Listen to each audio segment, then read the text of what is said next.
Hello, New City. We are in John chapter 6, and it goes like this. Sometime after this, Jesus crossed to the far shore of the Sea of Galilee, and that is the Sea of Tiberias. And a great crowd of people followed him because they saw the signs he had performed by healing the sick. Then Jesus went up on a mountainside and sat down with his disciples. The Jewish Passover festival was near. When Jesus looked up and saw a great crowd coming towards him, he said to Philip, "Where shall we buy bread for these people to eat?" He asked this only to test them, for he already had in mind what he was going to do. Philip answered him, "It would take more than half a year's wages to buy enough bread for each one to have a bite." Another of his disciples, Andrew, Simon Peter's brother, spoke up. "Here is a boy with 5 small barley loaves and 2 small fish, but how far will these go amongst so many?" Jesus said, "Have the people sit down." There was plenty of grass in that place, and they sat down. About 5,000 men were there. Jesus then took the loaves, he gave thanks, and he distributed to those who were seated as much as they wanted. He did the same with the fish. When they had all had enough to eat, he said to the disciples, "Gather the pieces that were left over, let nothing be wasted." So they gathered them and filled 12 baskets with the pieces of 5 barley loaves left over by those who had eaten. After the people saw the sign Jesus performed, they began to say, "Surely this is a prophet who has come into the world." Jesus, knowing that they intended to make him king by force, withdrew again to a mountain by himself.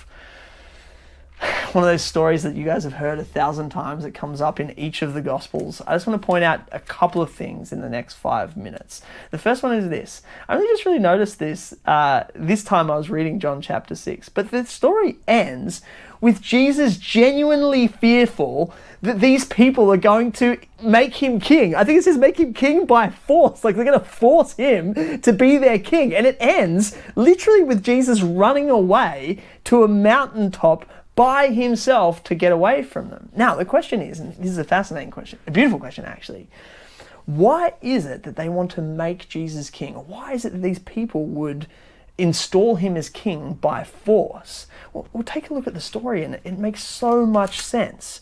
So firstly, the story starts with Jesus crossing the Sea of Galilee.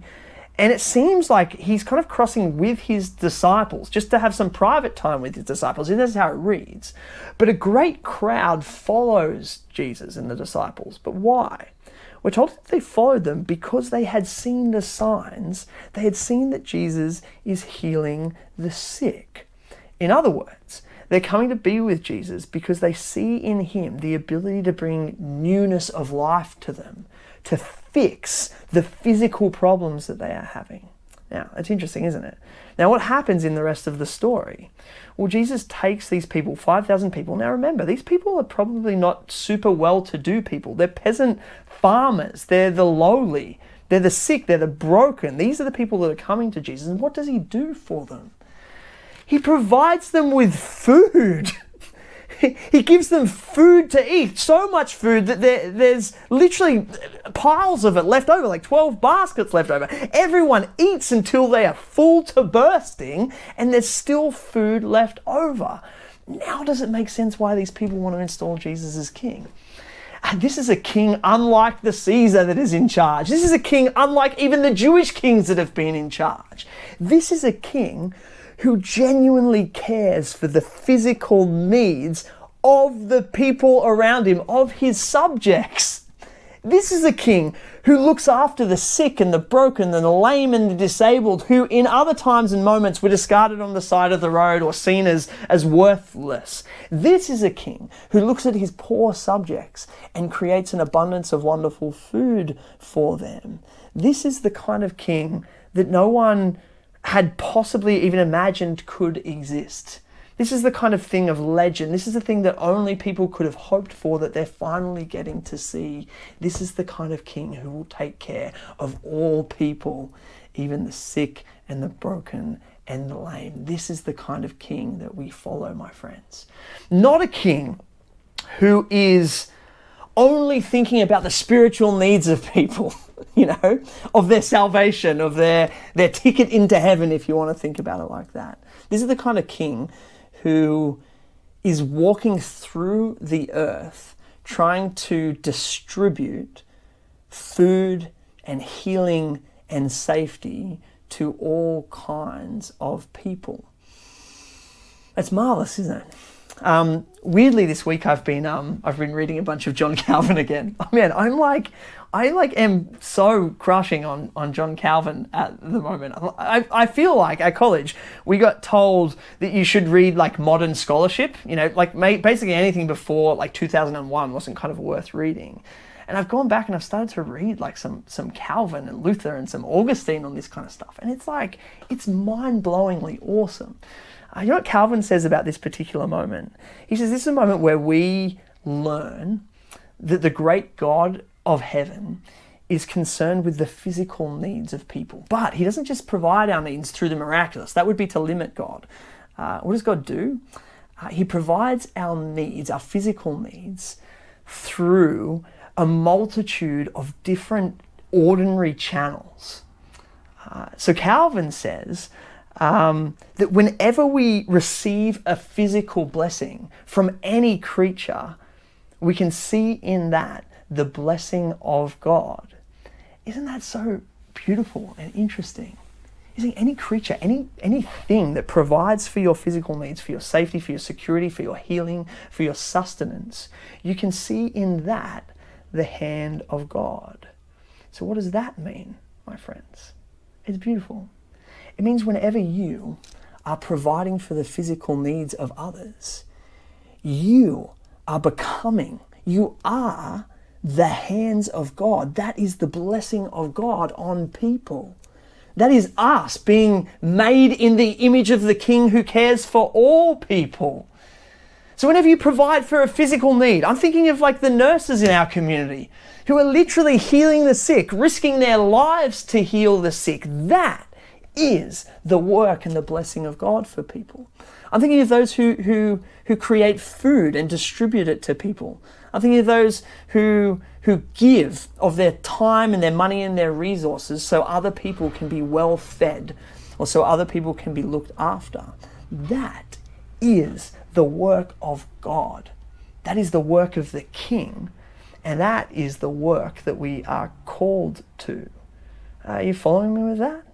The King, this King is one who cares for all the people and looks to provide for their needs. Whenever those needs are provided by any creature, that is the hand of God doing what God does, providing the needs of others. It's gorgeous, isn't it? Can I tell you another thing that I found in Calvin? It was beautiful. He said this particular line, and I think this is like super pertinent for us. He says, in this moment, the physical needs that Jesus provides for the people is bread and fish. You know what he says? He says, it's not fish and sauce. It's good, right? He says, it's not fish with sauce. It's bread and fish. What's he saying? He's saying, God provides for our needs. That's what we can be assured of from God, that he is willing or wanting to provide for our physical needs. But the excesses, the delicacies, everything beyond and bread and fish, that's just sauce. That's the extras. He even goes so far as to kind of paint the extras, the sauce, as not from God so much, but the excess that we have is from greed or from selfishness. Because what we've been given is bread and fish, and sauce is extra on top of that. Maybe you might like to think about it as God provides our needs, but our wants are on top of that. You following me with that? Our wants are the source. Now, I have a friend and he talks about needs and wants, and he says there's this really shady area between needs and wants. You know, we have needs and we have wants, and then we have a shady area kind of in between those, where some things we think are our needs are actually our wants, and some things we think of our wants are our needs, and that's all determined by the culture in which we live.